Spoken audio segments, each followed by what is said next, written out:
Hello and welcome back to Lavicast. I'm your host, Laviarray, and I'm here once again with my one of my favorite co-hosts, Ianwaffles. How you doing today, man? One of his favorite co-hosts. Oh, that's nice of One, you. one of, one of, Thank one you of. for thank you for thank you for having me as always. I'm excited to be back. What are we talking about today? All right, today we just got done. Both of us just got done recently watching Hazbin Hotel, the second season of it, and we're here to give our little bit of thoughts and have a little bit of discussion on this.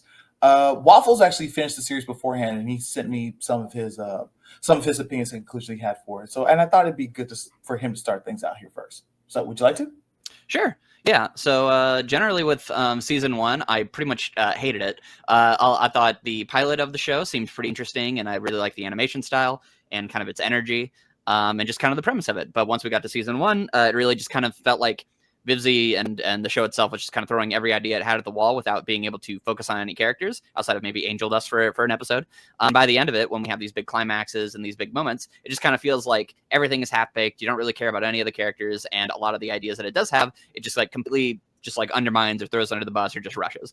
And so going into the season, I really had just like no expectations for it. And I came out on the other side being like, huh, that wasn't a train wreck. That was like fine. It was pretty neat. I guess the way I can describe it is that the main thing that I guess sticks out to me is it's hard to describe like if unless I was in like an actual analysis video to compare. So I guess you'll just have to take my word for it or the vibes or whatever. But the animation, the character animation especially, just feels way better this season.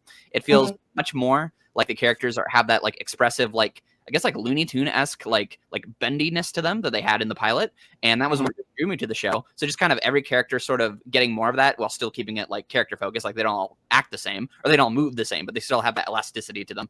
I just thought visually it was a lot more engaging to look at, and Mhm. visually, as you can even see from this cover, there's a lot more uses of blues and purples and magentas and stuff like that. Not everything has to be like red, and white and red, which was a big complaint a lot of people had for last season, even though I didn't mind it too much. But you do genuine like you immediately notice when you're like there's like a tree girl who's like got like brown, gray, and like green, and like no red on her, and you're like, oh, that's a unique demon design. Now the world kind of feels a little more alive and more interesting. So just looking at it, it was just pretty much a treat to look at the entire time, and so I was able to kind of just roll with that. And as far as the story, every single episode either picked one or two characters to focus on. The story is a Mhm. lot more straightforward this time around, where it just kind of has a straightforward evil villain and a straightforward we need to basically stop this guy from starting a war. And while it has a lot of like tropes and kind of ways in which it tells the story that I think are pretty lackluster, I think I actually gave it on my media thread like a 5.5, which for my score is basically just like, yeah, it exists. I enjoyed it while it was there, and I'm probably going to forget about it. But you know what? It was fine. And that's kind of my general feelings on it. Is we went from a show that I pretty much despised and thought like ruined every one of its ideas to a show where I'm like, well, it's chosen the ideas it wants to use, and it kind of just did them pretty straightforwardly with some problems here and there, which I'm sure we'll go into and talk about. But with an execution and a visual style that made it like an engaging roller coaster. So that's kind of my general thoughts on it. Was I walked away going, huh, it was neat. It didn't like totally trip and fall and shoot itself in the face and then the foot and then fall down a cliff and then nobody could find the body and then it resurrected and killed itself again, which was basically season one. So those are my general thoughts. Okay, so here's the thing. I absolutely agree with you about the animation. The show has definitely improved on the frame count how everyone is animated. So everyone feels a lot more smooth when it comes to their animation instead of feeling a little choppy like they did in season one. I do appreciate the fact that not everything is red for once, so that's great. It didn't bother me as much as it did like most people. Like I don't even Yeah, think we brought yeah, it me up last neither. video, but yeah, no, I appreciate them trying to add that flair. And also, I will definitely say the show is way more focused this time around in comparison to season one. In season one, they were trying to do a ticking clock with Adam looking to threaten blowing up hell, especially the hotel. And Charlie was trying to desperately prove that the redemption system can't work within those 6 months.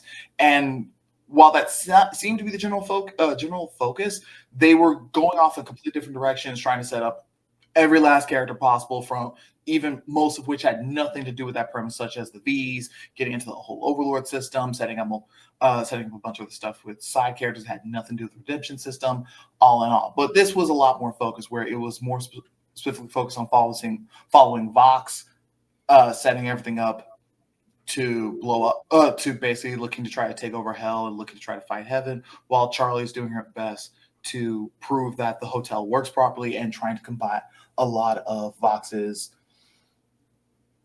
let's say, propaganda Yeah, for now. for now. And so It also just, by the way, our big problem for season 1 was that Charlie just doesn't really do anything. She doesn't feel like the main character. In this season, she's definitely the active protagonist.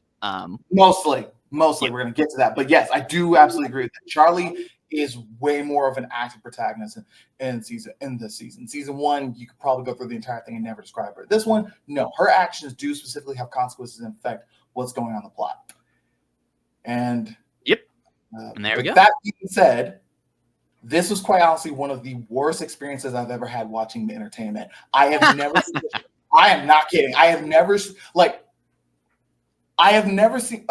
there's only one show I have ever watched where I went through the whole thing and went, you know what? I'm okay if the villain won. In fact, I do think he does deserve to win. Go for it. And it was so the only other show that ever did that for me was She-Ra. And even then, I had to draft in the older version into the Netflix version, because the Netflix version, we're never talking about it because I only got to season 2 and I'm not watching past that.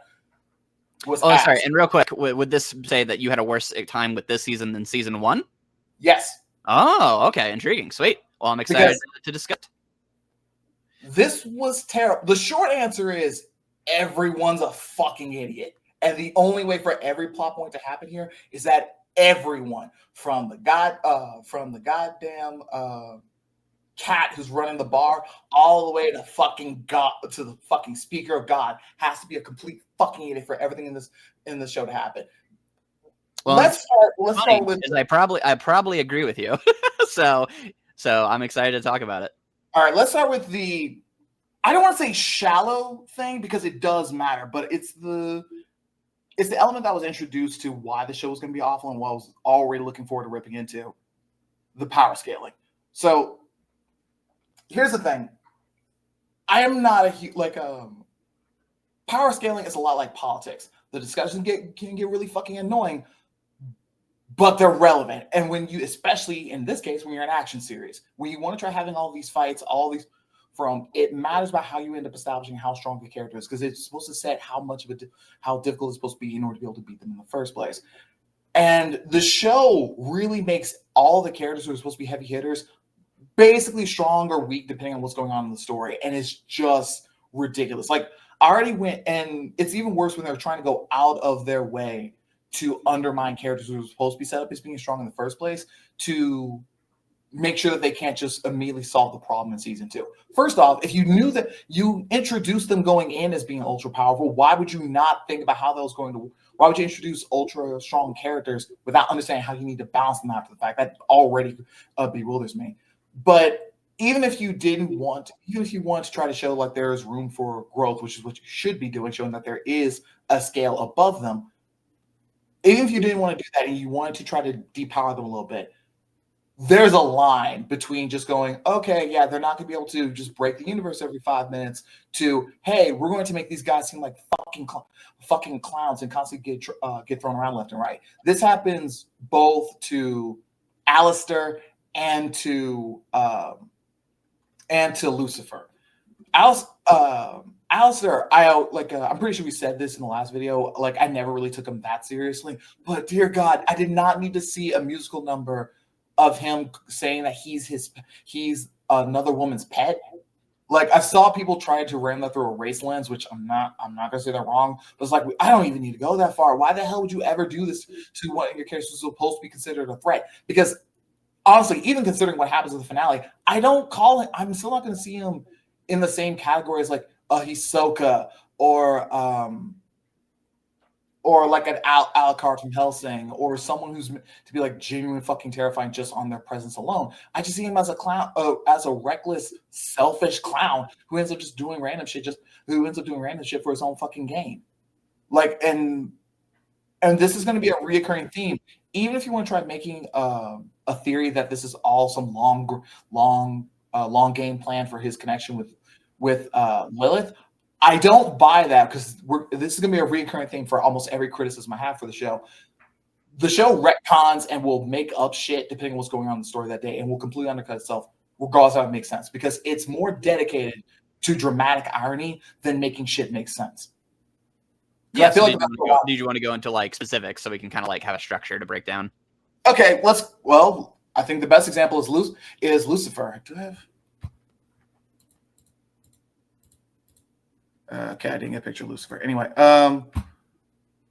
Lucifer in particular, Lucifer in particular is one of the bigger examples. Like he's the one who I heard about going into the show, finding like, oh yeah, he's not, even though he's supposed to be, Satan and the king of hell, he's supposed to be able to smite.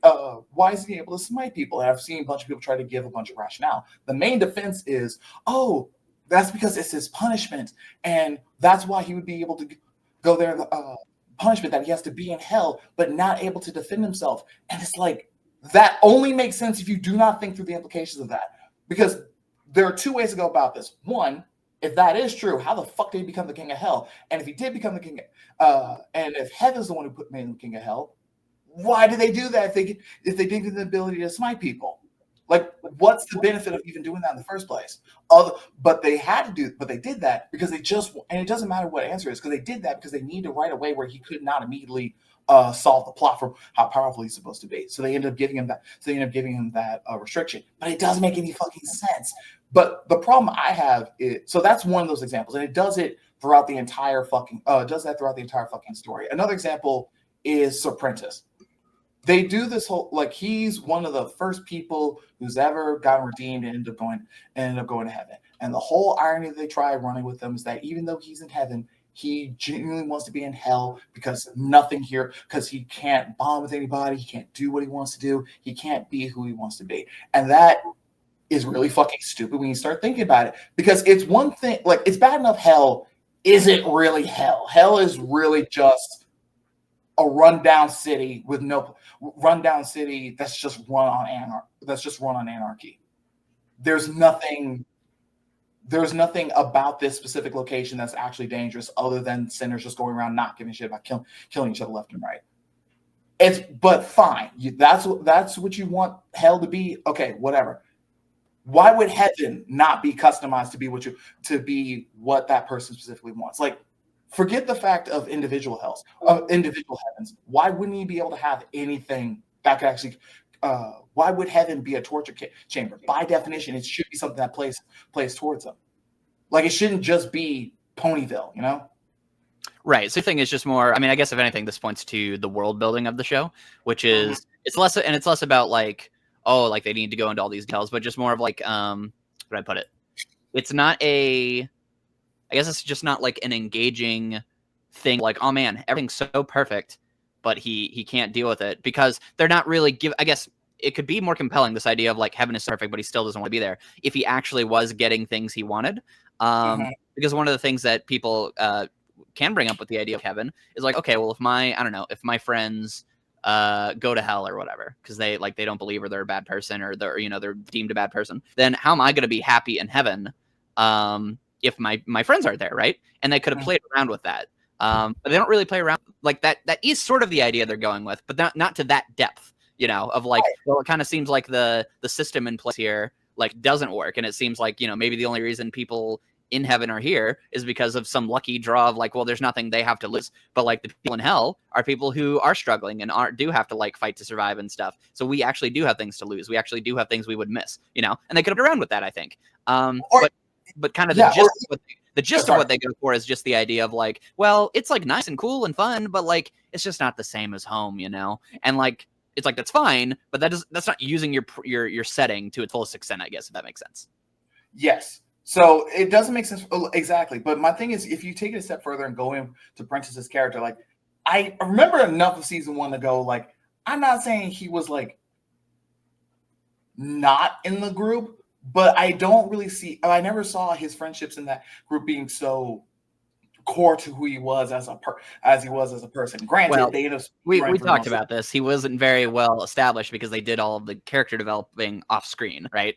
Right. So again, this season is sort of like inheriting season 1's sins of like, it's like, okay, well, you want to finally make Sir Pentious a character, which you should have done in season 1 before you killed him, because literally the season starts and it's like, oh, here's his backstory, and it's like, oh, okay, he has like this thing about like letting this person die and how he could have like done something and he took that to his grave. So it's like, okay, and then he's now wallowing in his like hatred or whatever. And it's like, okay, where was that in like season 1 when it would have been relevant for me to care about? Now it's just it's a beat of like, oh, okay, now I get it. Cool. Now I know. rather than like feeling it, if that makes sense. Like, what if he had told that to Charlie in season 1 and we were like, oh man, yeah, like he's really trying to do better, whatever. But no, Right. it's given to us as exposition. So sorry to cut you off. Yeah, go ahead. Oh, no, you're good. You're good. If anything, I want to build off of that, and that leads into really all three of the major problems I have. This because I don't want to do a cinema sin style, just going through every last plot point that ended up just fucking up everything about the show, because I could literally do that about basically almost every other line that these characters speak in this line. I'm not even kidding. But it really boils down to three big things. Charlie's the fucking worst.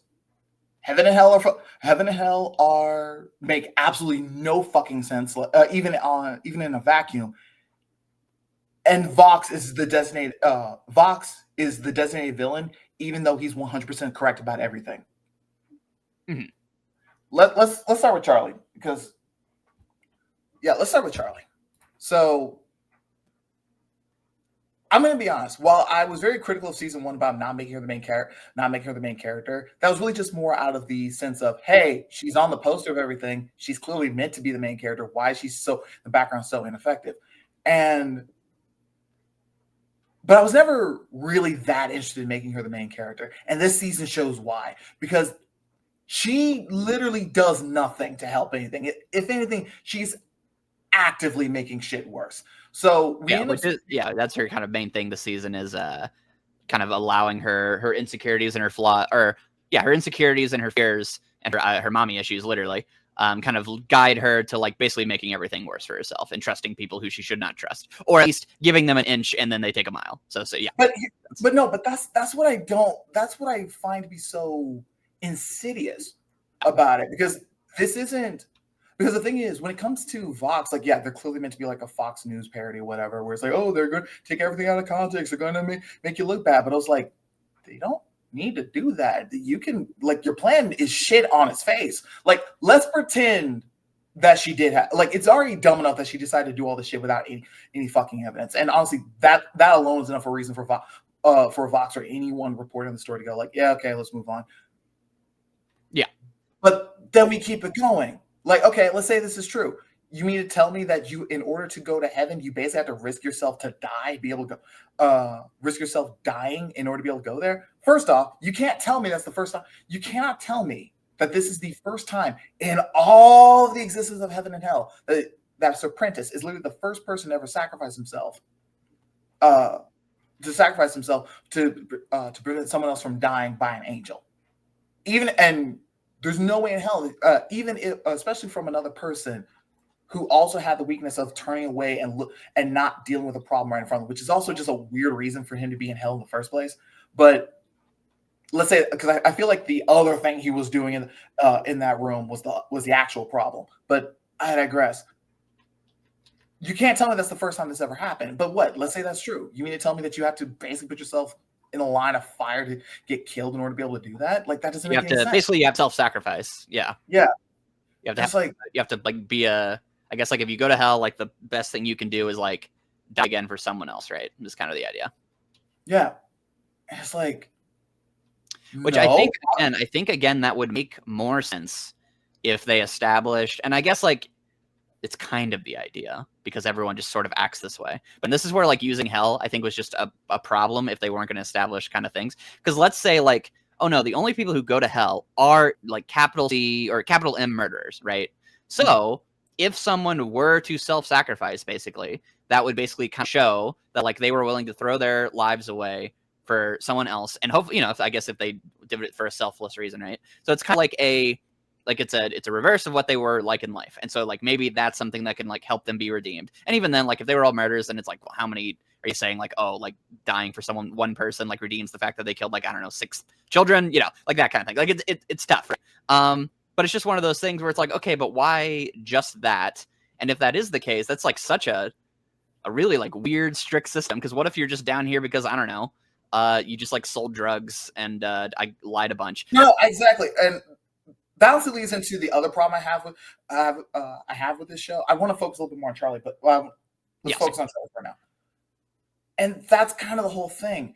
They don't have a proper system set up for how any of this shit is supposed to work, but she's willing to put her literal friends' lives on the line in order to be able to die. I'm like, yeah, Vox has every right to rip into Vox has every right to rip into you, but they end up constantly showing like his media footage is always doctored or edited in some way, and it's always had to be like some type of lie in particular. And it's like because, and the only reason they do that is because I don't want to psychoanalyze VivziePop too much, but it's really disingenuous to take criticism that is valid against this character and go, "Oh yeah, the main villain, he has to lie about that." It's like, why lie? It actually would be easier and way funnier to just play the footage that they got. Like, it's not like they were doing so swell while he was there. It's like, bro, you just play what happened, and honestly, that would end up undercutting her way more because like, what else? What's she gonna say against the truth?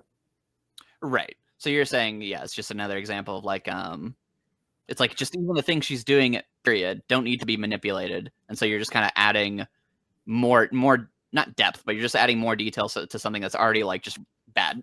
If that and this is exactly, like, you don't feel bad for Charlie that it's happening. I guess if that makes sense, she's already making. Exactly. Yeah, exactly, and it gets more frustrating as we keep going through that whole 3 or 4 episode run where she's constantly going like, "Oh no. Even though they misquoted me, I'll be able to handle this and fix this better." But she never actually learns what she's supposed to do. Learns what she's supposed to do, which is, I don't know, actually work on the fucking hotel and actually come up with a proper system first and repeat that instead of constantly trying to whine about how someone else is constantly getting mad at the criticism that she's getting. But no, we have to. But no, not only do we have to defang the criticism by making it come off like lies, she never actually has to properly outgrow that. She just kind of apologizes to Vaggie for getting mad at her over it, and then we just drop it. And then for the rest of the finale, she doesn't really do anything other than just Care Bear stare. Yeah, that's the thing where, and maybe someone can correct me who's seen the show more, but it's like her kind of character flaw she has is kind of like that we talked about. I guess it's not really resolved by her doing anything. It's just more she gets more like a pep talk from Vaggie, where like they have their right, and that's, I guess, like that's sort of supposed to be the emotional thing. Is just like she's not relying on anybody, right? And so she's making all these like rash decisions. And so by the end, it's like, okay, well, instead you do need to rely on people, which is sort of like the thing that she's already wanting, which is that she's like, I want anybody to be redeemed and that we can work together. And then at the end of the show, what do? They all work together to blow up the little bomb. So it's like, I guess that's what they were kind of going for. But again, it just kind of feels very like, I don't know. I think if I liked her more in season 1 and she succeeded more in season 1, then it would like this, like everything's going poorly in her favor and she's kind of like going against her values or whatever. That would feel more impactful, if that makes sense. Like if it's in season 1, I felt more and cared about her and cared about the idea that she believes in like working together in friendship. Then season 2, her not doing that, I feel like, oh yeah, she's really like, she's really like get to her hand. I want her to return to the Charlie I know and love. Well, and that's it's not a terrible concept, to do. No, it's not. But okay, first off, because I saw some people say this before, she's not out of character with this. This is her. She like it's because and this is a problem I have with her back in season 1. She is such a fucking child. She is an 8-year-old in a 30-year-old's body, and it's not cute. Like I'm all for the bubbly eye, the big-eyed, bubbly, dede. I love those kind of characters. Those can be a lot of fun. But there's a limit. You can't have them be delusional, because the second you start having them just completely not pay attention to anything going around them, they end up just becoming the absolute fucking worst. Like we end up seeing it here where she constantly keeps trying to push Angel into doing really stupid, uncomfortable shit and putting his public business out, just to satiate her own ego. And that's the consistent thing throughout the entire fucking story. It's not that I need her to suffer, but the bare minimum, she needs to get some type of perspective of, okay, I need to actually lock in, actually do something instead of just or do you think maybe more so she needs a character victory that's from her own, like you said, locking in. Like it's not just that. Because like the way it works now is that she kind of like crashes out, as the kids say, and then Vaggie has to come in and basically give her the pep talk. And again, it's like, oh, cool, you're relying on your friends, but she hasn't done anything to like do that herself. So it just kind of feels like, okay, so she makes all these mistakes and then someone kind of bails her out, and it's just like, okay, cool, now we've resolved it, rather than like giving her a victory herself of being like, you know what, here's all the lessons I learned myself, and I'm going to take these and grow, if that makes sense. And I'm like, and to be clear, because I'm glad you brought up the whole like working together thing. because that's the. I wouldn't be surprised if that was intentional because they were trying to do the inverse with Vox, but it made it even less sense with him. Like, I still call bullshit with the finale for this being Charlie. Like, oh, she's learning to rely on her friends. There's a difference between being able to work together as a team and then just having everyone else do the work, and she's just there to basically be a distraction because she doesn't. Because other than just the Care Bears there, she's really and being manipulated by Alastor. She doesn't really do anything. She doesn't do anything to contribute or solve to the finale, and the Care Bear stare does not count. So which is already a problem. But then we have Vox, where it seems like they're trying to have him go through the opposite arc, but where the whole thing is that, oh yeah, you're constantly relying on other people. Isn't that so bad? Isn't that so bad? It's like, bro, you're the fucking ideas guy. You're not like it was such a. I guess it's weird to kind of focus on it because like I never liked Vox going into the series. Like I know he had like a weird fan base even before the show started. Like I would see like a whole bunch of fan art of him just doing random stuff. Well, he got like a whole song in season 1, to be fair. So obviously, like VivziePop, No, they're kind of are designed to be like you like the design, and they say like one cool thing, you're like, all right, they're my favorite character now. Yeah. So, but I always thought he was just like a punchable piece of shit who should have been taken out as fodder during season 1, and I still think that. But unfortunately, he is the best character in this entire fucking show by having an IQ in the double digits. So it also helps that he is just like, you know, because I kind of miss these characters. He is just like a pure evil character, which is nice. No. That's the problem. That's the issue. He's not. Okay. No, like really, genuinely be honest. Before the finale, before the last episode, what does he do that is evil? Oh yeah, well I get what you mean. Yeah, so I guess I just meant in terms of because in terms of what he's doing, in terms of fighting heaven and all that stuff. Well, obviously, you know, we don't want a war. But yeah, in terms of what he's doing, as far as being around other evil, terrible people, he's not that much worse, I guess. But in terms of being a straightforward antagonist to those people, he kind of fills that role, though, of just being like, he's just being a bastard to everybody, if that makes sense. Well, no, but that's the thing, though.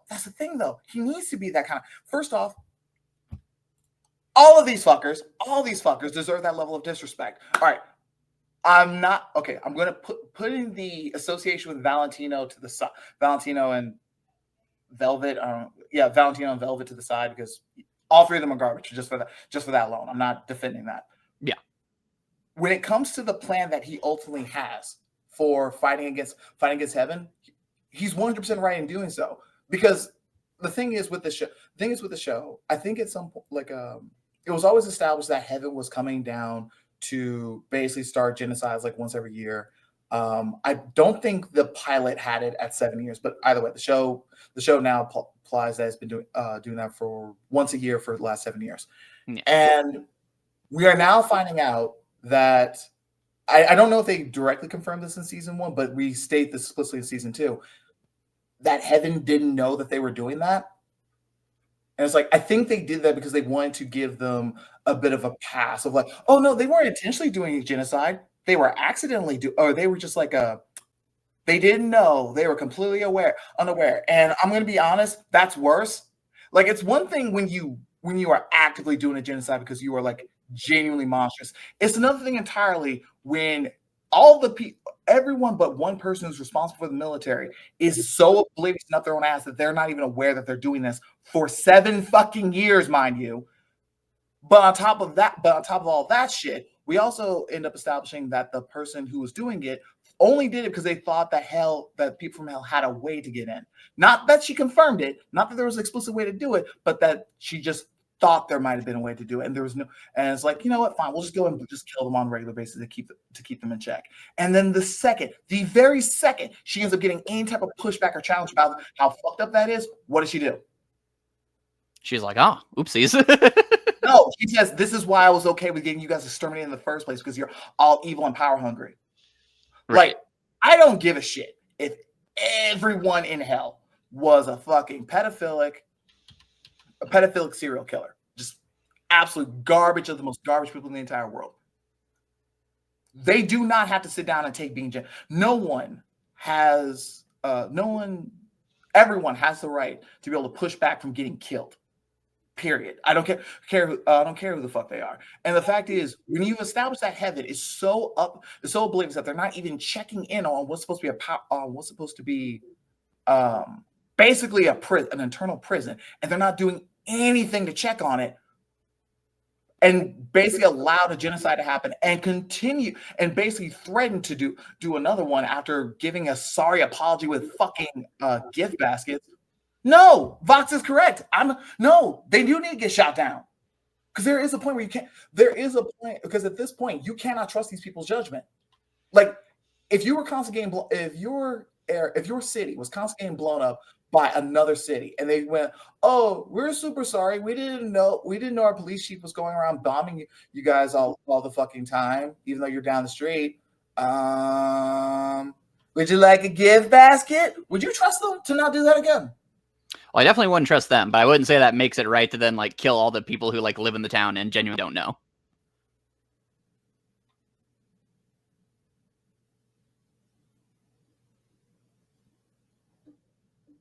Oh, did we get cut off? No, I'm processing that through because I'm just like, I want to agree. I genuinely do because I'm not because like again, I'm not. I think your like rage is obviously comes from the fact that at the end of the day, this is also a show. So like in the show's universe context, it's just you have like no sympathy for these people because like I really don't.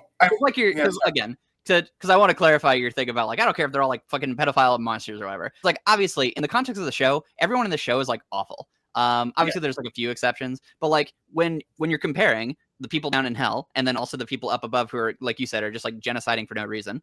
Obviously if you're comparing like the armies of like Adam, right, the armies of heaven and then all like the citizens of hell or whatever, they're all terrible people. They all deserve each other. They can all try to kill each other, right? And basically what you're kind of saying is like the show is trying to, I guess, give some sort of moral high ground, or maybe just like at least like a baseline for heaven to exist. When from your perspective, especially since it's a show, it's just like, nah, burn it all down, guys. It seems pretty terrible to me. And if all these terrible people are just going to go after the other terrible people, you're kind of cool with that. But obviously, I think you would agree that in real life, obviously, if there just legitimately is just like a city of people and they just don't know, obviously, hell should not like destroy and kill all those people. Right. But as far as like as far as the overlords and like the I forget what her name, like the voice of God or whatever, it's like you guys, you can all go down. Yeah, no. If you want to aim the cannon towards them, I would have no complaints, which is what he should have been doing, and that's what I find to be so insidious about. Because that's why, like earlier, I was saying like it's like anyone in hell seems to be down there for any amount of reasons, and so it's just like sure, it might be something to where like you did something bad, but is that who is worse down here and deserves to be like exterminated over anyone else? It doesn't really matter when the people above are like awful as well, if that makes sense. Yeah, kind of, and I think we talked about this before. That again is kind of an extension of like of just like the show not really doing very well with its world building, or if anything, just kind of just having too high of a concept. And I don't even mean that in like a try to like to super praise it or whatever, but it is just a kind of thing where it's like, okay, for example, I think you would agree with this. You just watch Ruby when shows try to do like we're going to have a terrorist group and they're like the oppressed group or whatever, and it's an allegory for racism. It's like, okay, I get where you can come to that idea because it's an interesting idea, right? What if we had this radical group? Or in this case, what if we had hell versus heaven, right? But because the show isn't willing to, I guess, like go into the nitty-gritty to make that work, you are constantly, if you're really engaging with the show on what it wants you to, going, well, what about this? Well, what about this? Well, this seems really like stupid, or this seems really contradictory, or I don't know, that seems like a bad idea, or I don't know, you don't really have room to talk, and it kind of like crumbles down the more you think about it, if that makes sense. Right. I think so. I was actually talking about this with Derp and Crazy Elf a little while ago. I wouldn't compare it to Ruby per se, if only in the sense of I think Ruby is spoilers, I think Ruby for the most part, especially as we get into later volumes, is very shit, but I would still put that better than this but for multiple reasons. But on this in particular, I don't think that's a better comparison with Ruby, because Ruby, even though it does try doing the racism allegory, it's not really that prevalent after season 1, to be honest, and they keep going back and forth on how they want to even discuss or go into that in the first place, and they never should have done that to begin with. If I had to say what's a better comparison here, I would actually say Arcane, for good and bad reasons, because they want to try. Because the thing is, heaven and hell aren't heaven and hell as they're generally portrayed in religious doctrine and in most pop culture. Heaven and hell in this universe are basically just the upper and lower part of the city, and they're basically trying to do. And it's like a class. It's basically like a class allegory, you know. It is, and the problem is that they're not. It's definitely coming from a position of someone who has way more sympathy with the higher class than they really fucking should in this situation. And they're going out of their way to villainize anyone who's trying. Like, oh, if someone is actively trying to push back against the idea that that being oppressed is being genocide is a bad thing. Oh, they're just manipulative warmongers who are looking to try to cause pain and strife. I'm just like, no, he's correct. I would agree that you do need to focus on, people in power, not just random citizens. When it's like, I would agree all you people are bad, but at the end of the day, you're fighting like other bad people who have like a really shit reason to want to kill you. So, fair game. So, and the problem, and that's what frustrates me so much about Vox in particular, is that like the only thing that keeps him in the bad guy on this plot point, like I'm again not talking about the V's, the only thing that keeps him in the villain category up until basically the last episode is the fact that he has a sneering a sneering smile. Like they do also have reveal that he was brainwashing Angel, which correct me if I'm wrong, I don't know how the fuck that timeline works. That as far as I can tell from like watching other people's videos, and again, maybe a rewatch would explain better. That is seemingly a reveal that you're not really able to catch, if that makes sense. Like they don't put like hints to it. I guess that makes sense. It just kind of is a thing that they just reveal. It's like, oh, that was happening because he can brainwash. So at some point, he just So it's not exactly satisfying. Yeah. Yeah. No, okay. So they did establish that he could brainwash in season 1. It's a blink you miss thing, but they do establish that. So yes. I give them a pass on that. Yeah. But they do not. But it's not just that they don't give any proper hints. Is that there's active evidence in the show that shows that this does not make any sense unless his brainwashing also allows him to pick up on the audio. And even then, why the fuck would that matter? Like, the only thing that this is meant to do is to answer how he knew that Lucifer was full of shit. And again, this goes to my main point of like, there's no reason his ass should not have been challenged. Should have waited till just now just to be challenged, unless Lilith was doing something to keep him in check, which I do not.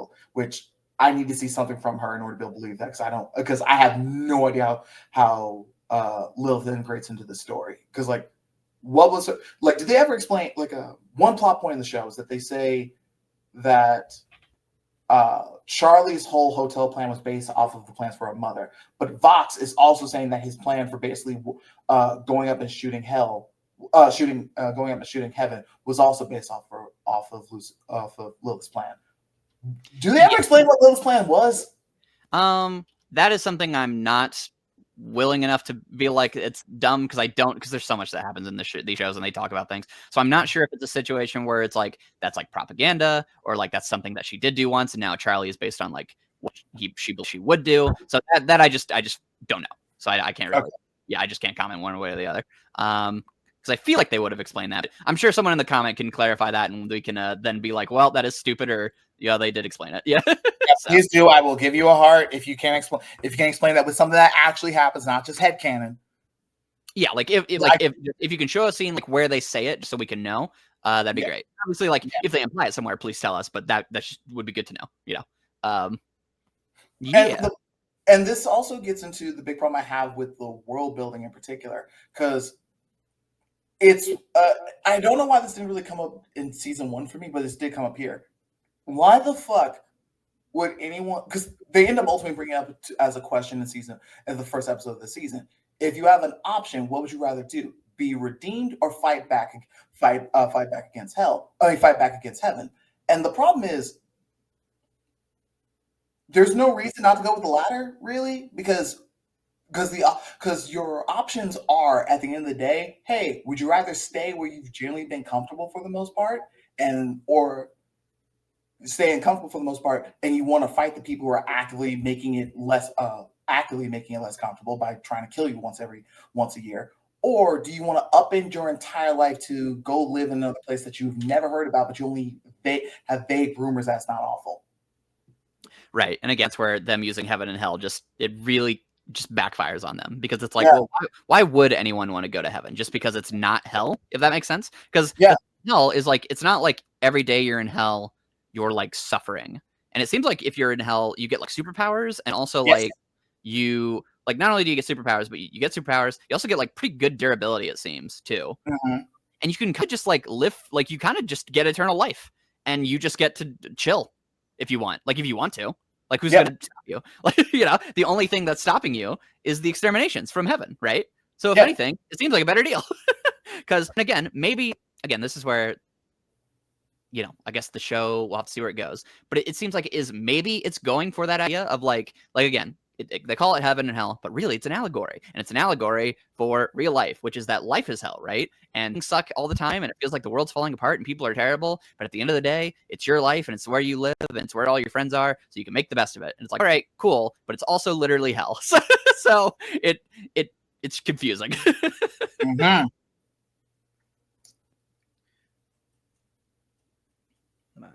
Yeah, and it's like they don't do anything to really establish, and that's the other problem. Like, it's so hilarious to me that like Vivzie thought that the world building needed to be so in depth for the show that she made Hell of a Boss as an extension in order to also do world building for this. And I'm like, one, what kind of world building that would be relevant in Hazbin Hotel would be relevant in Hell of a Boss? Because they don't even like really addressing sinners in that show. So I don't even know what they're going to do, what they would be doing in that. But here, it's like they don't do the world building that's actually fucking necessary. Like, what are, for example, how does someone know what is the sin that sent them to hell? Yeah, well, as far as we know, it seems like they don't, because even people in heaven don't know how you get to heaven. So, which again, I'm guessing is a classism allegory thing, where it's like, well, why are you here? It's like, I don't know, just life happened. You know. But again, they're using heaven and hell, so it makes it very confusing. Right, but the problem is, if you go with 100% with the class allegory, it still doesn't make any fucking sense. First off, like, this is also one of the reasons why I don't think we get to spend that much time in heaven, because if they were going to have this whole thing, there should have been a lot more dismissiveness towards Sir Pentious there in the first place. But if we did that, we wouldn't feel sorry for them when they're getting shot up by Vox. Yeah, for sure. Yeah, and well, also, again, it's like the world building just doesn't work, because it's like, okay, well, I don't know. When you go to heaven, do you not have desires from Earth? Like, because there's nobody who's like, I'm sure, like, there can't be no one in heaven, I guess, who's like never drank or whatever. Or maybe there are. They could have established that. Like, these are the people who, they're not perfect, but never, like, I don't know, did too bad. Again, that's where it doesn't work.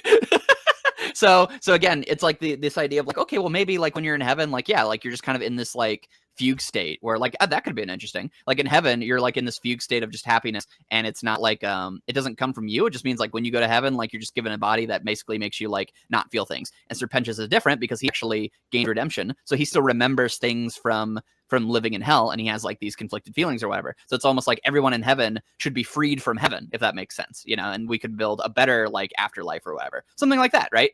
That could be interesting, and that could kind of is the heaven and hell allegory in a way. But really, I don't really know too much about how much the citizens are culpable for anything, other than just that they don't know about things. But also, I don't know like how good of people are they, because they're just seeming like dog people or fairy people or whatever they get reincarnated as, right? And also, there's like reincarnation. It kind of seems like, so again, it's very confusing. And this is kind of thing. I saw someone mention this on Twitter a little while ago about VivziePop, because she had because not only is this basically the exact same problem we saw in Hell of a Boss, this is also the same problem that she apparently had with her Anaphobia comic that she was doing too. She will have a premise for a story, but will immediately get distracted and do a bunch of other random shit in order to get a bunch of other random shit that completely derails from what the original premise was in the first place. Because if you're going to go ahead and try to have a whole conversation about what it means to be a good person, what a person needs to do in order to be able to be redeemed, you need to actually sit down and actually establish what the fucking system is. No, there shouldn't be a question about this both with the audience or in universe about what that system is, and you can set up for that to be challenged later. I know I did this during the Hazbin Hotel during our first video, but I need to do it here because it was and go in more detail about this. Okay, just bear with me. Yeah, go for it. Every critic of the show is required to bring up The Good Place, and that's exactly what I'm going to fucking do, because The Good Place is literally is explicitly about that. It starts out.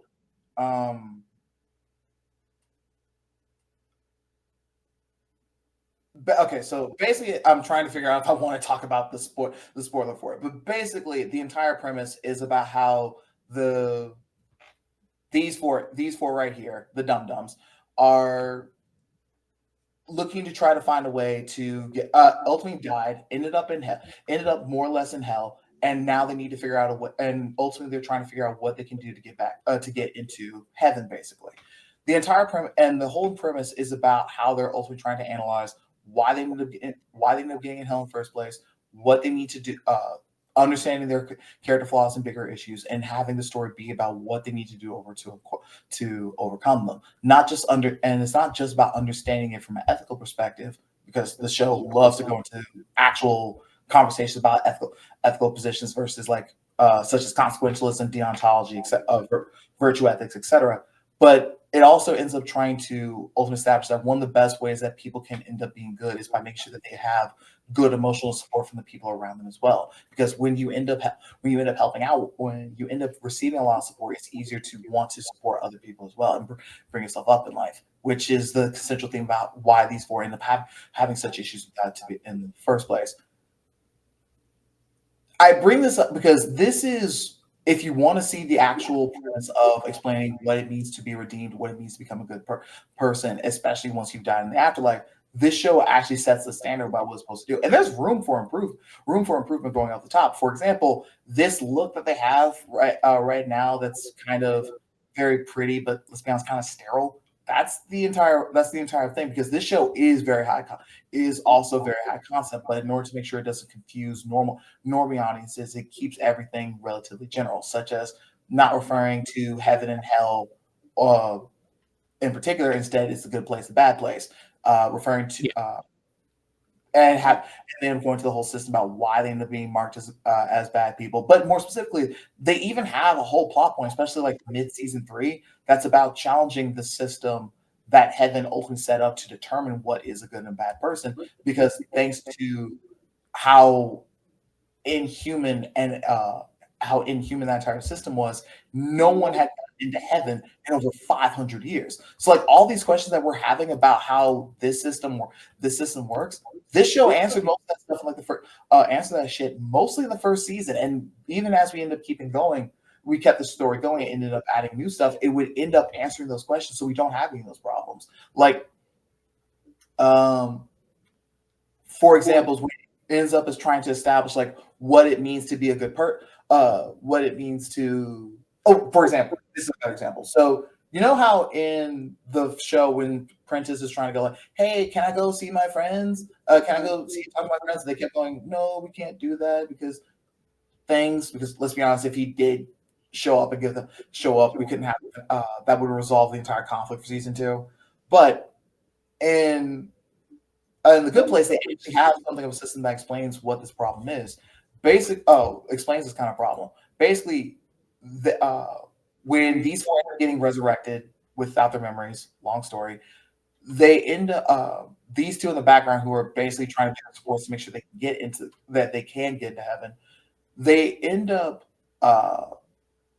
accidentally revealing that heaven is a thing to them while they're alive, which ultimately means that they are now doomed to go to the bad place. Because once you end up knowing that there is a good place, that ultimately no matter how good you are after, that's still always going to end up corrupting and taking points away from why you end up doing a good thing in the first place. So it's going to doom you no matter what. So it ends up so even when it's having stuff like that, it still ends up having weird situations like that. It still makes sure to introduce and explain those new mechanics instead of just kind of going like, oh yeah, we need to keep you separate because plot.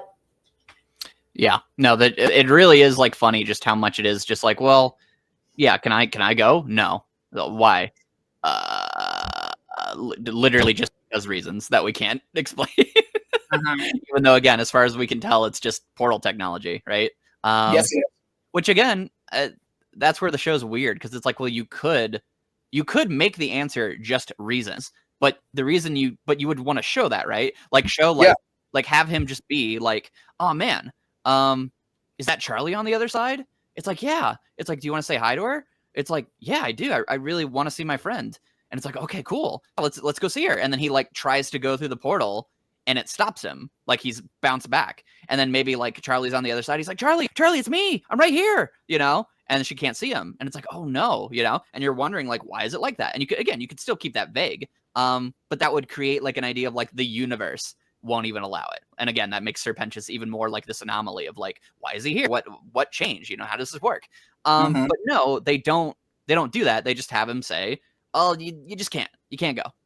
But the plot would just be solved if he could just go through and say, hey, it's me, Sir Pentious, your best friend. It's me, hi. Because it's really funny because like the way they do it is that they get him on like a live stream or whatever. Like they hook him up to the internet.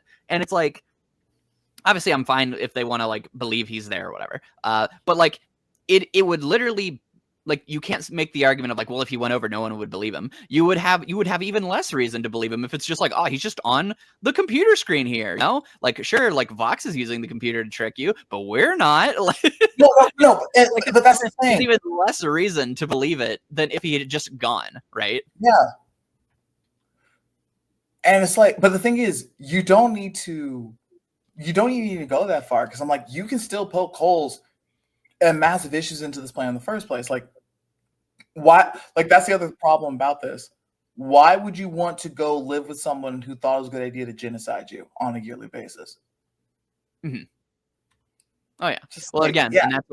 That's where they're just relying on it being heaven. Of like, well, I mean, again, because I was thinking that too a lot this season. It's like, dude, at this point, why do we want to redeem anyone and send them there? It sounds like we would just hate it, you know, based on everything we know. So it really just relies on the fact of like, well, you should go to heaven because it's heaven and it's hell, right? Heaven and hell don't really work like heaven and hell. There is no like benefit really, you know, especially like thing. If heaven stops the exterminations, then hell's Gucci, right? like all hell is that you just live on Earth, but you get superpowers. It's just GTA. It's just Is it not just GTA? Yeah, and also like you live forever. Like you don't die of old age, as far as I know, right? I mean, it's hell, right? Nope. So it really just is like you just get that, like you're good, you're good to go. And again, maybe the show will like, you know, maybe people will make criticism of that and they'll like address that later on. But for like these 2 seasons, this is where like I talked about. I think when I messaged you, I was like the show's problems more so like fall on the sword of the things established in season 1. Because when I take like the show's ideas at what it's going for just in general, then like fine, he just can't go because of reasons. Fine. Well, if that's the case, how are we going to resolve this? And we have to do like this heist with Vox, and we have to do these things with Alastor, and we do all these things. And on that level, it's just like a fun little roller coaster because like we talked about, it's just straightforward. Like they just do the things that you would expect them to do. The characters have like their big moments of like, oh no, like you came here to try to resolve this with gift baskets. Well, now we hate you even more. But then it's like, oh, the weapon's going to destroy everyone, so we all have to work together. And it's like, oh, it's Charlie's dream of everyone working together. And it's like, yeah, like, all right, that all basically makes sense. But when you actually work in all the world building and you're working a lot of those things, it just keeps falling apart more and more to where it just kind of actively like hurts all the characters, if that makes sense. Because you're just like, well, guys, like everyone just kind of has to be an idiot for this to work. Yeah. And it's not just that it has to pay off the stuff from season 1. It's that if you apply any amount of thought, it breaks apart. Like, think about like going back to the whole gift baskets thing. That is not something built up from season 1. That is literally the angels going, oh, hey, let's go and try to make amends for killing all these people with gift baskets. Like, yeah. And obviously it's meant to be that, because I mean, like the angel lady, she is like very naive. She didn't know about any of this shit. So in her head, she's just like, I don't know. What do? We just like apologize, right? And then we can like try to make it better. But obviously, like you're not the ones getting like genocided or killed. So it's supposed to, again, it's a class thing, right? It's supposed to be the idea like she doesn't really like fully comprehend. Like obviously she knows like killing people is bad. But like in her head, she's like, okay, then we should just like not kill them and be nice to them. That'll fix it. And like it's like, of course, like people are gonna resent you, right? And that makes sense for that character. And I think that makes, and again, everyone's kind of like, well, that's pretty naive. But again, that's just where, again, the show is just sort of like not diving into these things, I guess, more than it should. Because again, that makes perfect sense for that character to believe that. Obviously, it's like as naive as shit, but the whole idea is that she's like the most naive, like nice little angel ever, you know. So of course she's gonna like think this stupid plan, but then it doesn't really go anywhere, and it just kind of evolves from there. And again, like you said, it's not that like Charlie rallies everybody at the end because of something she does, and then they're like inspired by her. It's just that everyone's like, you know what, we should probably work together on this case because this just isn't going to work out for everybody, right? Whereas if it was a character-based reason that they wanted to work together based on something Charlie did, I think that would resonate more. Because Charlie's whole thing this season is that she's trying to convince everyone that the hotel has meaning and value, and maybe this could be a way to do that. So I don't know, it just doesn't really work. Right, but that's kind of the thing. It's like, let's rewind back to that. It's like, oh, it's naive. There's a difference between being naive about whether you think it's a good idea to bring like. No, it's one thing if you're. I'm trying to think of an example. There's a line between how stupid you can fucking be when you're being naive, and I don't know. And when you've gotten to the point of being what would you say would be a believable naive ability for someone who doesn't know anything about anything? Well, here's the thing: if they are that naive or they don't know anything about anything, they don't get to be PR. They don't get to go right, but they are PR because that's what the character wants to do because they're being exactly. They're trying to help people. I know that's the problem. First off, they're supposed to be angels, aka they should be interacting with people to some degree. So I'm like, how have you gone through your entire existence and seeing someone get killed? That having an entire place get blown up. The correct answer is gift basket. The angel lady hasn't been. Well, she hasn't been seeing it like the naive one. She doesn't even like a thing. No, but I'm not talking about seeing that particular genocide. I just mean in life. Like I've never seen a genocide. I've never seen a genocide, and even I know you don't give a gift basket to apologize for one. Mm-hmm. So it's like, how have they had so little experience doing anything that they think that's appropriate? That's not even a child level. That is just complete fucking moron. And that's the other problem I have with the show. It's not just that everyone is a fucking dumbass. Is that this universe only makes sense if you think everything started a week ago, because no one here acts like an adult. Like we're focusing on Emily here, but honestly, I have more of a problem with this bitch. Like I made a post about this on Twitter going like she gets a whole song number about like, how do I make sure I don't cause another massacre? It's like, you don't do those by accident, broski. Like I get that that her whole thing is like, oh yeah, I don't want hell to come in and cause shit for heaven. It was like, maybe you should have thought about that before doing 7 genocides, but 7 mass murders. But even without that, the correct and simple answer is you meet with the leaders of heaven meet with the leaders of hell in a neutral territory, and you discuss how to work out everything like you should have did 6 years, like you should have done 7 years ago at the bare minimum. But no, you decided to jump headfirst into a fucking genocide, and now you ended up basically just saying, yeah, I'd be up for doing another one because I hate certain centers like you. Mm-hmm. No, like that's one of the reasons why I was like, you know what? No, Vox is right. Vox is immediately correct. I have no notes. Like, yes, he should not have been aiming the cannon at civilians. Sure, absolutely agree. He should, but I'm not going to feel sorry about him aiming a cannon at them because he is correct. They have not like this is actually worse than Arcane because Arcane they were just more basically just more ambivalent about the Undercity for the most part in there, except when they did start trying to like start shit higher up, which was shitty. And I have a whole problem with Arcane, especially season 2, but they were at least knowledgeable enough to go, yeah, we need to make sure that we are discussing and doing something to keep the peace between the upper and lower cities, and that was the thing even before our 2 main characters were born. But instead, and it's so diplomacy, having discussions with leaders, not something that should be foreign. But what's her decision? Yes, I'm going to just sit on my ass and just continue to ask for help from someone who should be in the office next door, but apparently you can only talk to God's secretary for some reason. But whatever. But instead, doesn't even do the bare minimum to go, okay, let's try to make sure that we are like being actual generals. And it's like, what else are you here for? Mm-hmm. So I Like, guess sorry, you can finish. no, go for it. I was gonna say, so I guess my question is, because like I agree with everything you're saying, but it just didn't bother me when I watched the show. Not in the sense of like, oh, I didn't think it was like the character was like annoying or bad or whatever. Um, but I'm guessing I'm curious of where this is. Would you say this is like poor writing? Because if they just want to make an extremely naive character, you could just do that. Like you can say like that's unrealistic, but like No, it's not. It's not even about. No, hold up. I've never been a fan of making realism. Yeah, I agree. Realism my standard because one, real life is weird as fuck in the first place. Yeah. I'm always going to be going for what arguments and positions are you trying to make in your work.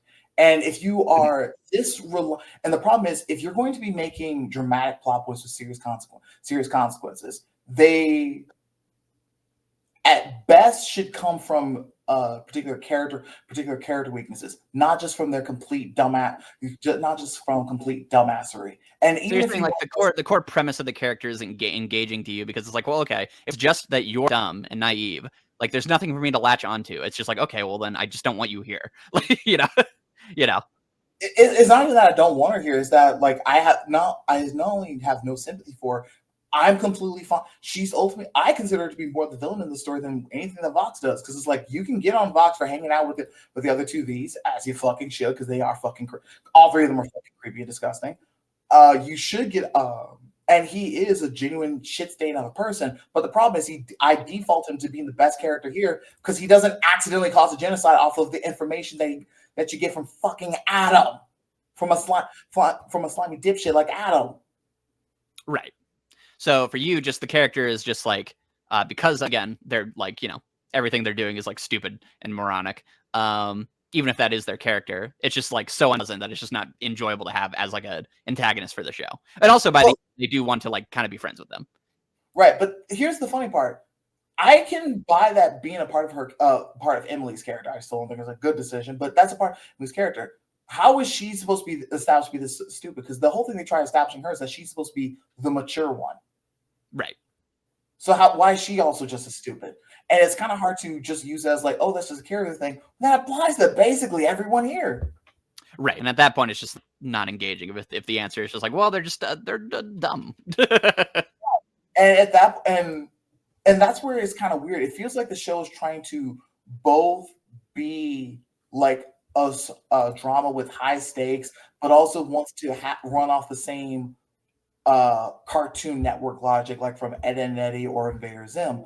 And it's like, you don't get to be both all the fucking time, especially when shit is actually having consequences. In fact, usually when you end up introducing real life consequences, you kill the jokes that are associated with them.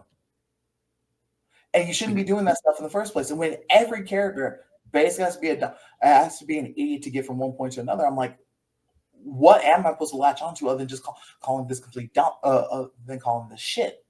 You know? Mm-hmm. Yeah, it's like at that point, it's like I can't even engage with your story. The character is just so obviously moronic. That it's like it doesn't make like the premise you're trying to give them doesn't feel engaging when it's just so obviously dumb.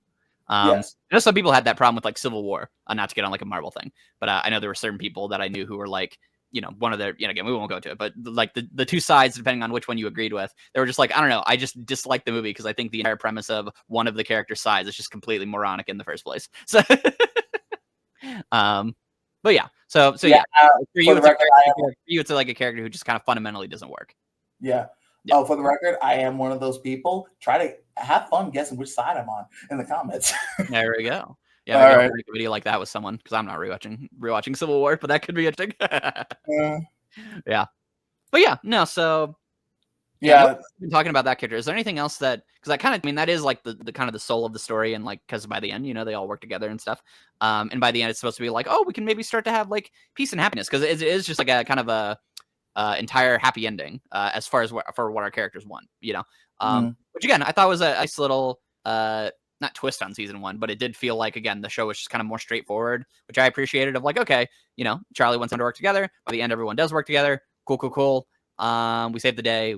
We destroyed the ultimate murder weapon, and hopefully we can all be friends or something. Again, the dubious reasons we would want to be friends with these people in the first place. Just in terms of like the function of how everything progressed, I was like, okay, yeah, makes sense to me. And again, I think that's where like, because as you've noticed, I've not really been defending the show any. And it's mostly just because Yeah, like I just agree with everything you said. I just think fundamentally the dumb things it tries to do just feel more like dumb things I would just see like a lackluster show do in general. Like again, I've seen these types of plots before where they try to have these characters who represent like another race, or they try to represent like a high concept or whatever. It's like, well, it doesn't really work. And so to me, like a lot of the show's flaws just kind of feel like, okay, yeah, that's about what I expected if you weren't really going to go into the depth like this. So that's why it's not like the worst thing ever to me. But and that's also why I was just able to just kind of be like, all right, whatever. I'm just going to engage with like, again, Sir Pentious. He's not allowed to come. Why? Because reasons. All right, well, if it's because reasons, let's see how they get around that. And how they get around it was like a cool fight scene, and like they use like the show actually just has like basic setup and payoff, which is nice. Again, not a huge compliment, but they have the like little science guy at the start, and it's like he's gonna work at the hotel, and he has like a little not big plot, but he has like little funny scenes every now and then where they interact with them, and then by the end, he's the guy who helps us out because we need a science guy. You know, where in season 1, where we had the lady who's just like, oh, I know how to kill demons, and that was just kind of thrown in.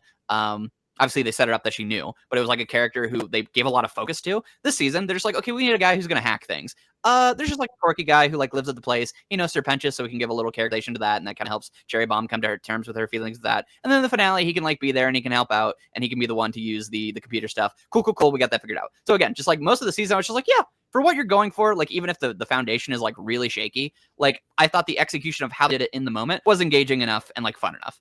I think that's just where we differ, is that like obviously for you, everything else is falling apart, as I agree with. And so everything else, like the entertainment value, it just isn't able to hold on. But for me, I'm just like, well, if I just go with the flow of like, all right, they just gave us a good reason, fine. Within that stupid reason, what cool things are they going to do? Oh, that was pretty cool. Neat. The end. And I'll never think about it again. So it's like, I agree with all your points. I'm just not angry at it, I guess, if that makes sense. The weird part is,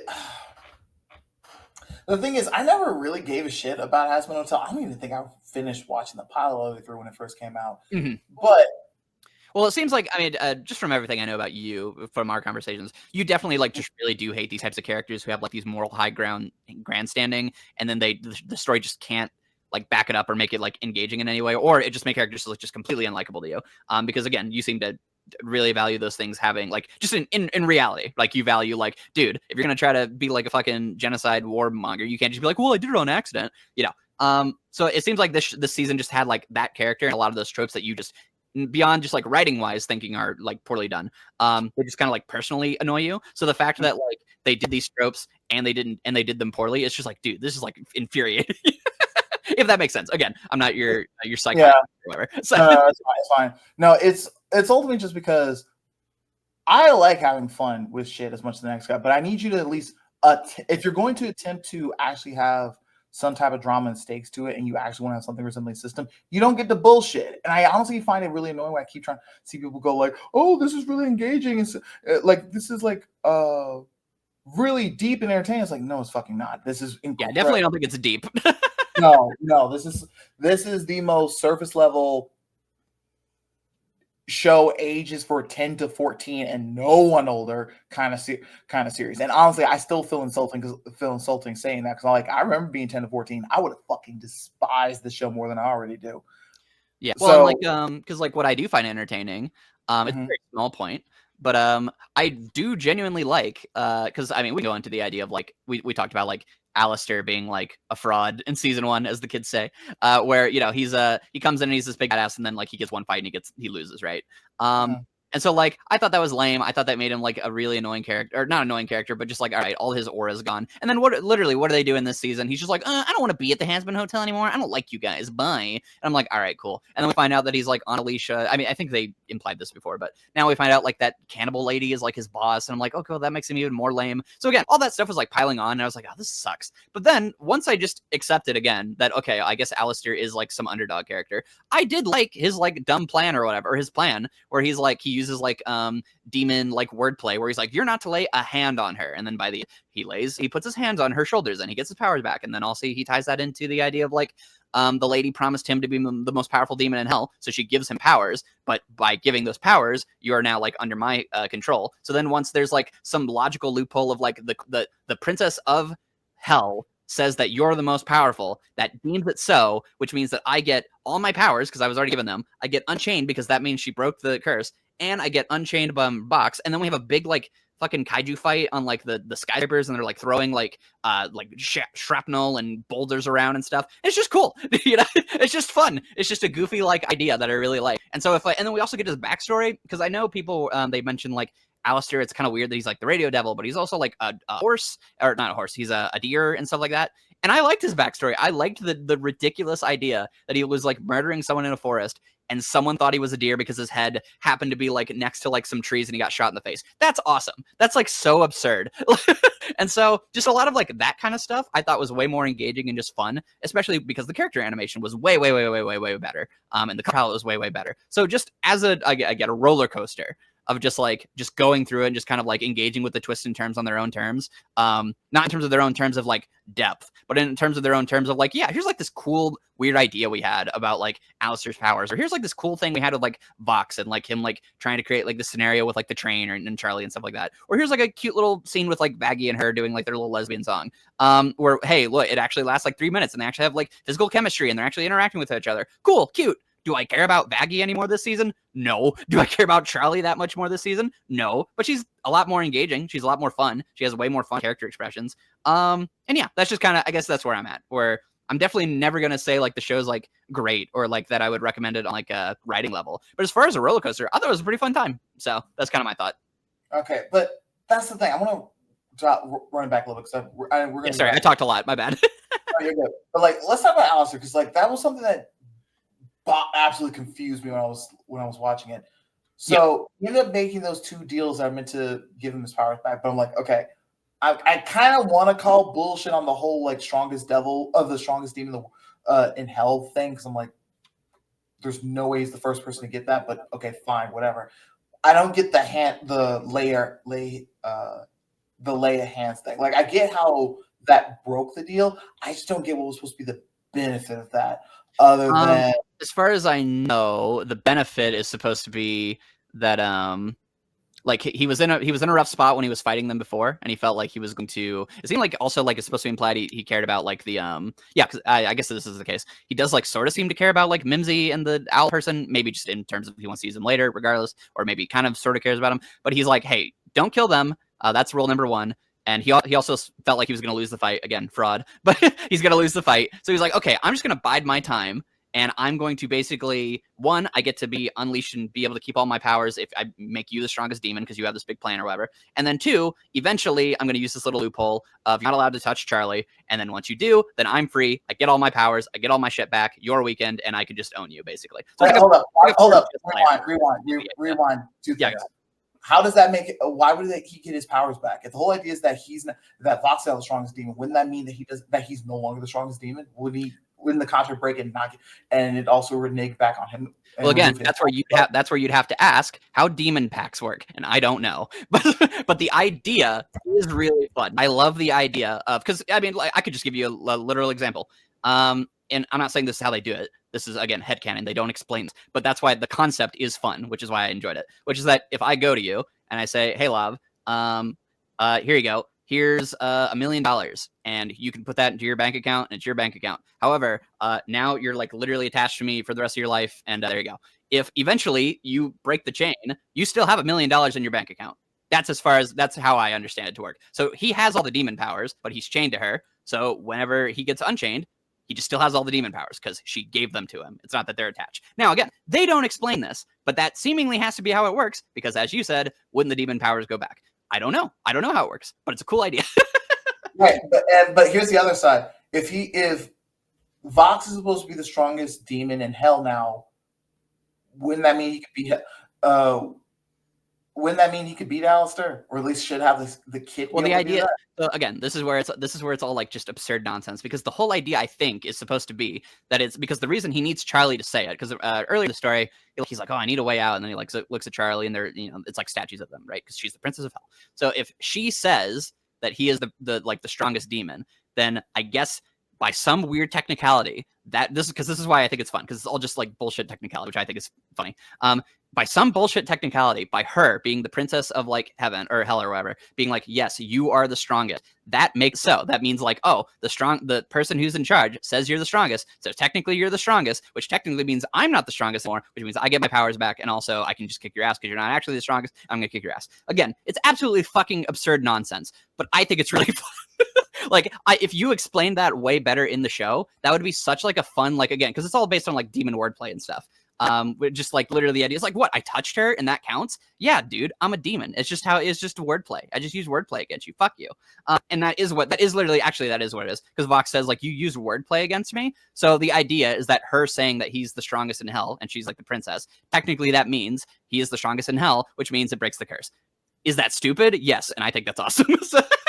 Well, no, that's the thing. I'm okay with the laying hands on thing. I think that was a little pointless, but okay, sure, whatever. What I'm meaning is her word has power. Like, her being the princess and saying you are the strongest means he is technically the strongest by virtue of the fact she is the princess and she is in charge. So, so I think that's the idea. Please, someone in the comments correct me. I'm really not willing to. I'm not someone who's going to die on this hill. I just thought it was fun. But if that is how it works, that's absurd and that's ridiculous. I love it.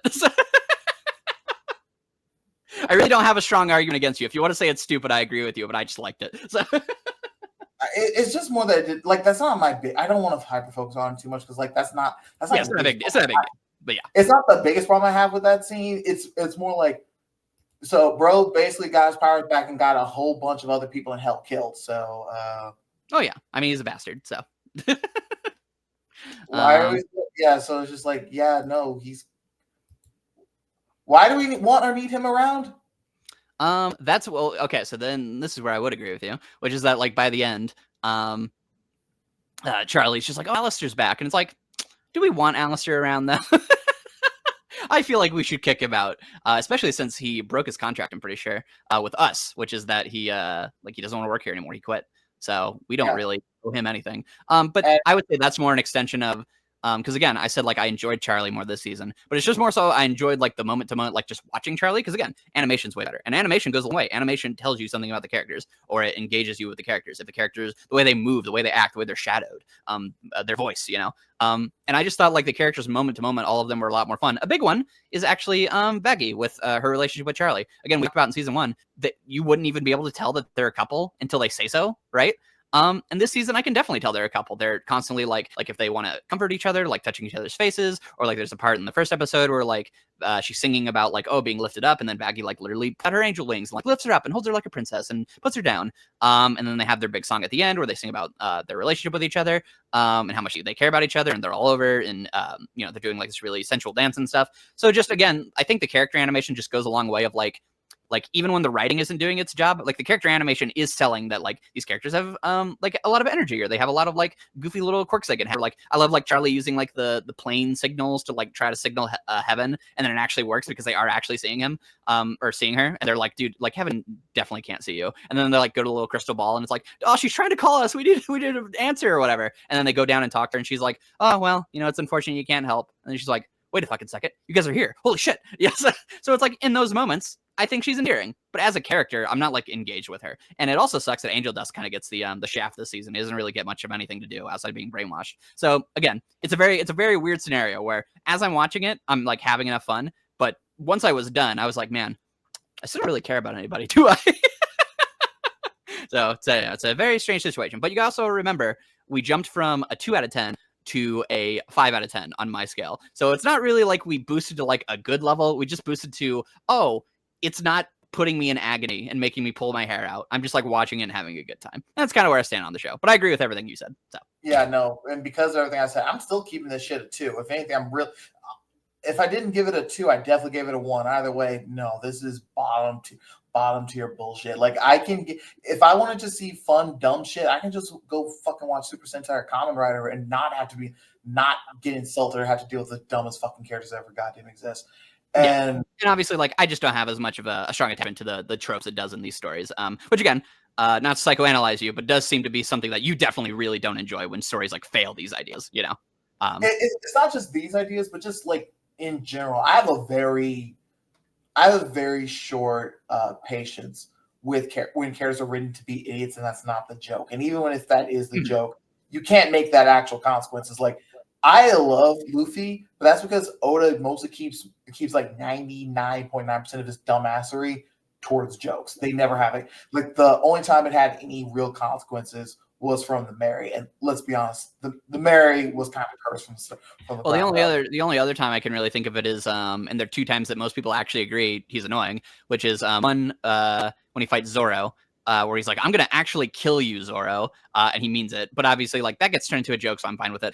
The one that I think most people would agree is when they're in the desert and he like actively like drinks all their stuff and like loses all their food and like gets them lost, and it's just actually because he's a dumbass, right? Yeah. Most people find that pretty annoying. I would agree, even if I love Luffy. But that's like you said, Oda is very smart to not let it affect the plot in terms of like fucking over anyone. Or if it does fuck people over, it's again like comedic. Like they're going to fight Kaido and they need to be sneaky, and then he punches someone for like ruining food. But like you root for Luffy because like you don't want him, like you understand why he cares about that stuff, so you understand on a character level. And then also like everyone fights and they're fine anyway, and we were all going to kick ass anyway, so it's fine. It doesn't doesn't get anyone killed, Exactly. But here is like that's constantly the problem where it's like Charlie's responsible for like 95% of her 95% of her bullshit. And honestly, like as much as they want to try villainizing Fox, like honestly, he didn't need a lie or any of that kind of shit. He also could just play it straight and be able to take it over. Like, and the worst part is they keep trying to imply like he's supposed to be some weird villain. But again, besides his association with V and the brainwashing thing, which honestly that should have just been cut. That didn't need to be there. Just because it didn't make any sense. I agree. He's not a villain he's not really a villain. He's like an anti-hero portraying himself as an anti-villain, and it's just weird. But I digress. Anything else that genuinely bothered me? I know. It's not as bad as this season, but I still did. Last thing about this, Charlie and Vaggie. I agree with you that they did a better job of establishing that these two are a couple in comparison to season one. Because season one, it was just nothing but adult chaperones kind of situation. Yeah, for sure. But that's still like 80% of the relationship in this. Where it's especially in the first half of the show, where it's they'll have those moments where they're like touching each other's faces or putting their foreheads together, but most of it is like, Charlie, remember to breathe. Remember to breathe again. Don't hyperventilate. Charlie, make sure that you end up taking one foot in front of the other. Charlie, don't end up doing a basic thing that I wouldn't only need to explain to a 5-year-old. Don't do that. Yeah. In terms of like the actual stuff they're doing, it's not like not that's not character driven, obviously, but it's just there's nothing that fun about like just like she's like you said, they're kind of their therapist. It feels very much just like they are healthy, and it's like okay, cool, And it doesn't help the fact that it seems like Vaggie I'm overlooking. I know I'm exaggerating a little bit with this, but I'm standing by it. It seems like Vaggie honestly finds her being a dumbass to be attractive, and it's like I'm kind of tired of everyone in the show being weird fucking bottoms for someone else in this series. Because all the relationships here are really fucking creepy. I can't think of one that's not that I'm like, yeah, that's cute, I guess. Like, no, like they're all awful. And this is Vaggie and Charlie are probably the best one, and I still say no because too much of the relationship is just Vaggie having to be Charlie's stand-in for an adult, and it's like when Charlie keeps acting like a fucking 8-year-old, like even pulling up fucking crayon drawings, I'm like, first off, fuck you guys for insulting Rapunzel like this because I got to watch Tangled. Rapunzel's on point in that series. Is on point for that series for the most part. She is way smarter than she has any right to be. I love her for it. But Charlie, I'm just like, no, you get to stay in the short bus and go back to 3rd grade because I don't trust her with it. She's too incompetent in almost everything. And when I end up trying to see them put her with Vaggie, I'm just seeing an adult with a child. It's just seeing someone with two adults, but one of the adults has the mentality of a child. I'm like, you are not mature enough to be in a relationship right now. Hell, you're barely mature enough to be able to go outside on your own. So I'm what would you? I mean, just in terms of like, just might as well offer like, oh, what could they do to, I guess, help that?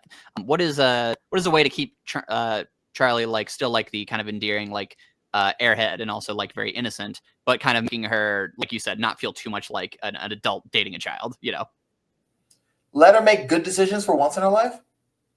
Yeah, so you think, because I mean, actually, a perfect example of what you're talking about, and again, I think they probably think like, it's supposed to be sweet, right? And I think like, in a sense, I get what you're going for. It's fiction, so you can kind of exaggerate a little bit, but which is the idea of like when they come and when comes and finds Charlie, where is she hiding? She's hiding in like a little tent, like that a kid would make, right? Like the idea she's literally like hiding a little tent and kind of going there. And so again, that's very child coded, right? And it's supposed to like be, I think, a very endearing thing of like she's very pure of heart, right? She's very innocent. But I think I guess a good example of that would be like Goku when he's an adult, which is that Goku is very like pure of heart and childish.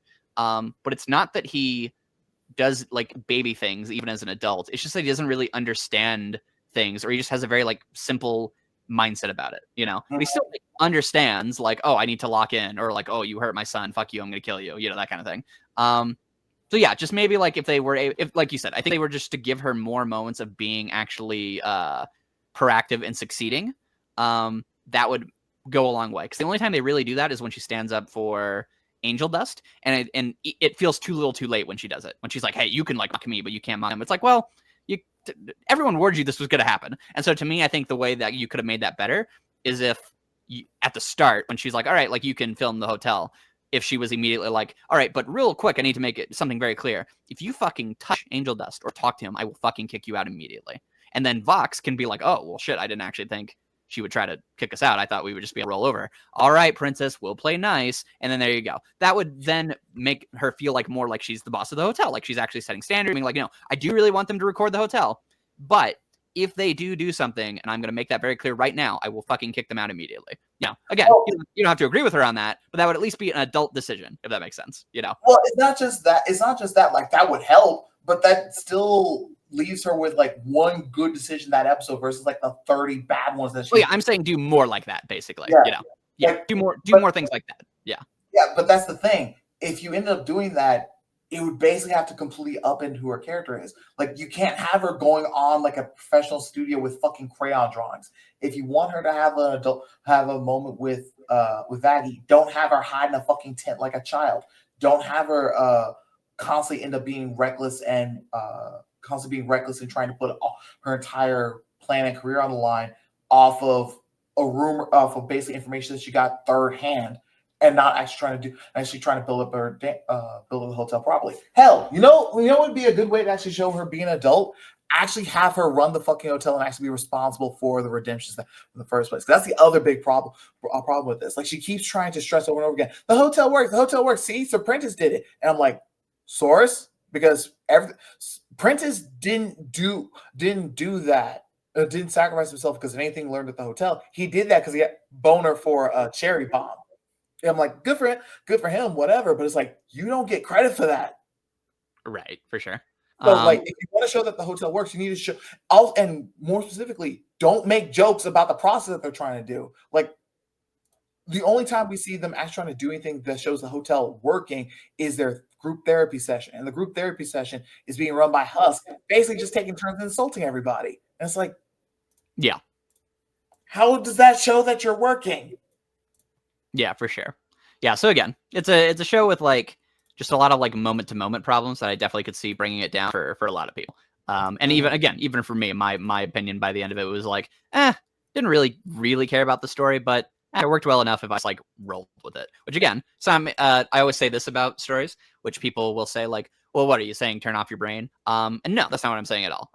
What I'm saying is that I would like to tune my brain to what the show is going for. And I think if you tune the brain to what the show is going for, it doesn't do a very good job. But if I tune my brain to what it is doing, which again is kind of being very incompetent, I can enjoy it on that level. So again, just want to make it very clear on like what level I'm enjoying it on. And I'm not even coming at this from like an objectivist standpoint or whatever, but just the idea of like I agree with everything you're saying. It just didn't really bother me that much. I don't know. I had a fun enough time. So that's my general opinion.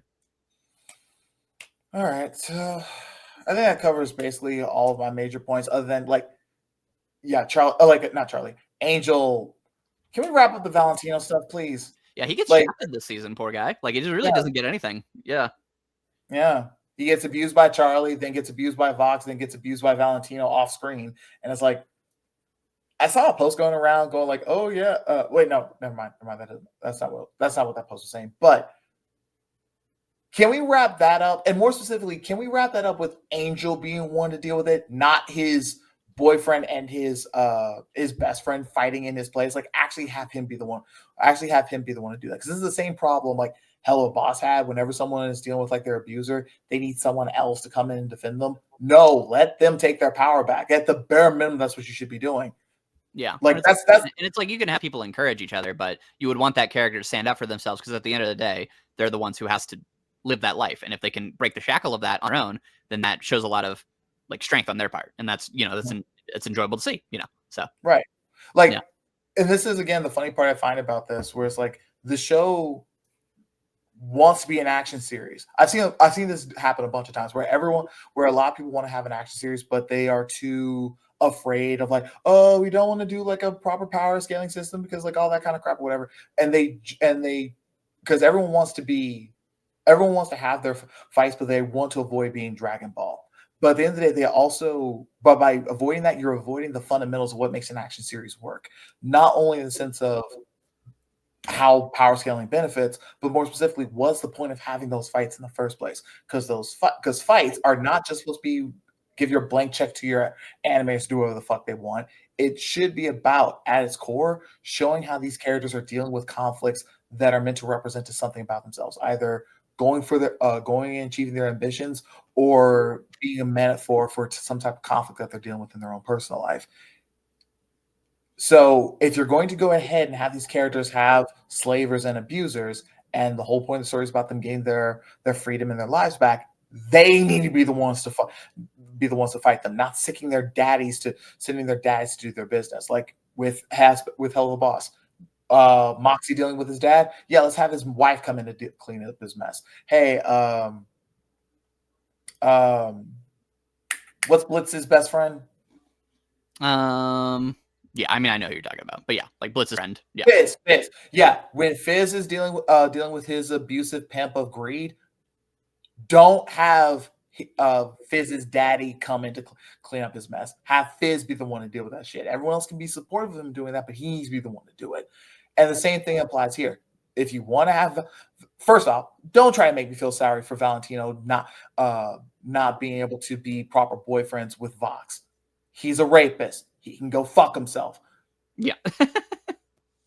Yeah. Angel, and also fuck both Vox and Velvet for also being in the vicinity of him, because all three of them are pieces of shit. I don't know. Again, they should have been villain season 1, gotten their asses beat thoroughly then. But we got to keep all the characters around for reasons. Have Angel be the one to deal with it, and do not wait till episode 8 of season 3. Have that be early. We do not need to keep this shit going. Mm-hmm. But yeah, that's my final thought. Anything else? No, I think we covered everything. Yeah, I mean, I guess obviously, how many seasons have they been ordered? Have they been ordered like all of them, or are they just we're getting one more? Or I know they announced they're going to get a season 3. I feel like they did announce they're going to be going further than that. One sec. Yeah, I mean, I would assume so. The show's popular, so. Yeah, the series has been renewed for a season 3 and season 4. Okay, cool. Yeah, I guess we'll have to see what they're gonna do. Yeah, I'm gonna be honest. We're probably not gonna be doing season 3 and season 4. This was a sit. I don't see them get. I have seen enough of Vivian Madrano's work to know that she is not capable of doing anything that's not just complete spectacle and no substance to it, and everyone has to be a fucking idiot for her stories to work. And I don't see that changing. I mean, it's also a scenario where the show, like, just fundamentally everything that's happening in the show now, you just have no interest in. So, probably would be, like you said, best to step out. Yeah. So we're probably not going to, and I only really did this because like I saw Twitter getting pissed at the show every 5 minutes. And I was like, okay, let's give this a shot. Maybe this will be fun to rip into this time. Which is funny because the things they were mad about, I don't think we even talked about. No, like I alluded to them, but I'm like, no, that's not the issue. Like I saw people complaining about like, and I should not have jumped on that bandwagon, but I saw people complaining about Alastor not sounding black or mixed or whatever. And it's like, we can have a question about it. I don't, him not being like his Creole or his like voodoo heritage being a thing is like, guys, we got bigger fish to fry. I don't really care about Vivian fucking up her tokenism or her attempts of trying to do rep all the fucking time. Like, I think we kind of need to have a problem how it just seems like, oh yeah, we're going to make every character in this story gay and they're all looking to fuck each other because yeah, that's compelling. It's just like, it's unimportant at the end of the day. We got bigger fish to fry. There are bigger problems with what the show's going for rather than its weird rep. Like I saw people complain about one of the archangels from heaven getting talked down to by Adam's son and calling it sexist. And I'm like, I'm not gonna say that was a good thing. That was a good scene. It wasn't. It was shit. But I wouldn't call it sexist. I would just call it really fucking stupid and in poor taste. That entire thing should have been cut. Same thing with at the in the finale when Charlie looks over at like Valentino and is like and like smiles for like a half second. And it's like, again, I don't think you should have shown that because again, that guy's like awful. But like in context, it's not like, oh man, Charlie's best friends with her friend's abuser. It's like, no, it's just Charlie being happy that like literally he believes anyone can change. So the idea of like the worst people ever like coming to save the day at the end, like I get it. I get why she's happy. Yeah. And also, guys, she's literally trying to send a bunch of people to go live with their genocide under the rule of their genociders. Her smiling at Valentino's not that off. Is not bad a character. Well, there we go. I think we could go there. But yeah, having me as usual. Yeah, thanks for being here, man. Tell everyone where they can find you. Yeah, me and Waffles. You can find me on Twitter and YouTube by the same names. And yeah, just thanks for having me as always. A great time. All right, likewise. Thank you guys for checking us out. I don't know if which one's gonna be going up first, but look forward to our Ruby conversation that we're gonna be having going here on out. We're gonna be putting up a video for volumes 1 and 2 in a little bit, and we are also hopefully going to be discussing IDW Sonic and their current new arc once it wraps up in a month or so. That's gonna be a fun conversation because I've already seen people try to have a whole bunch of weird takes on that, and that has been interesting to put it lightly. But yeah, look forward to those. But yeah, thank you guys very much.